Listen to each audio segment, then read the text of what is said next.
Iniimbestigahan na ng NBI kung na-invest din ang pondo ng bayan sa scam ng Aman Futures Group. Yan ay matapos lumabas na kabilang ang ilang lokal na opisyal sa libo-libong na biktima sa Pagadian City. Narito ang report ni Lia Manyalak del Castillo.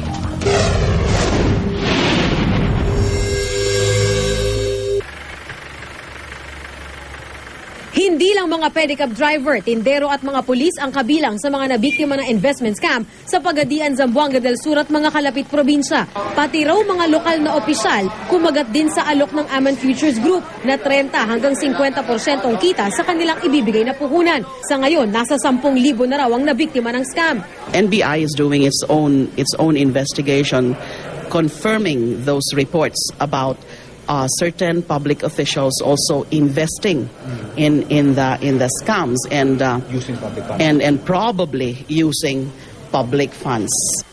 Kaya naman 10 hanggang 12 piskal ang inilagay sa binuong task force ng Department of Justice para tumutok sa investigasyon. Sila na rin ang tatayong abogado kapag naisampa sa korte ang reklamo na posibleng syndicated estafa raw.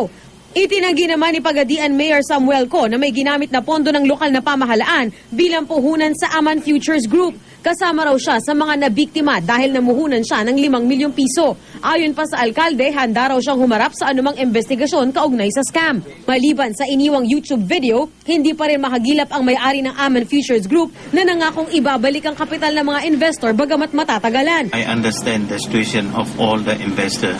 Please forgive me for the late action since I want to prioritize my safety first before finding solution to the problem. Pinapacheck ko kung sino-sino ang mga nandito pa nagtatago at sino-sino yung may indications na nakalabas na.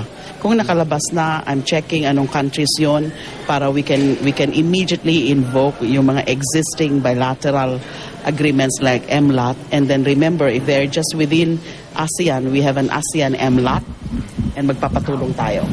Posible ring maharap sa mga reklamong kriminal ang Aman Futures Group dahil sa mga paglabag sa Security Regulations Code. Meron pong kaukulan rin na yan, criminal sanctions or penalties na ipapataw po yan dun sa violators. Ito pong action din po ng SEC, this is without prejudice o hindi po mapipigilan din po ang mga private individuals kung nagkakaroon po ng mga biktima yan.